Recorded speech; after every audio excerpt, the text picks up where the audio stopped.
అరాచక శక్తులకి భయం కలిగించాలి అంటే వైఎస్ఆర్ కాంగ్రెస్ పార్టీ కార్యకర్తలు అయితేనే చేస్తాం, అది కూడా వాళ్ళ మీదన ఒక ఆరోపణ వస్తే దాని మీదనైతే వాళ్ళ తన్ని రోడ్డు మీద తీసుకెళ్ళడం ద్వారా మేము కంట్రోల్ చేస్తున్నామంటే అది రాజకీయ కోణం అవుతుంది.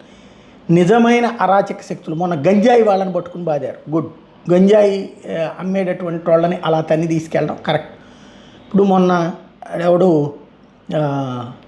పిఠాపురం దగ్గర, అదే తూర్పుగోదావరి జిల్లా ద్రాక్షారామం దగ్గర జరిగింది ఏంటి?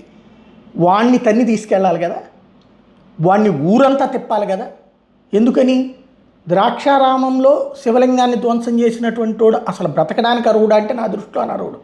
పోనీ ఏ మద్యం మత్తులోనో చేశాడంటే అనుకోవచ్చు, ఉద్దేశపూర్వకంగా చేసినాడు వాణ్ణి కదా చితకబాదాల్సింది, జనం మధ్యలో నుంచో పెట్టి కొట్టాలి కదా, వాణ్ణి కదా ఊరంతా తిప్పాల్సింది.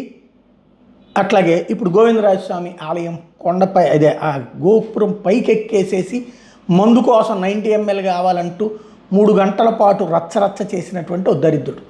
ఇది మద్యం మత్తునాలా లేకపోతే దేవుడి మీదన మత్తులోనైనా సరే దేవుడు అన్నటువంటి భయం రాకలేదు అంటే మత్తులో ఏ భయం ఉండదు మనకి అన్నటువంటి కోణం, ఇవి చర్చనీయాంశం. బట్ వాడిని అట్లా కదా తన్ని తీసుకెళ్ళి జనం ముందు చూపించాల్సింది, ఆలయాల మీదన అరాచకం చేసేటటువంటి రాక్షసుల్ని.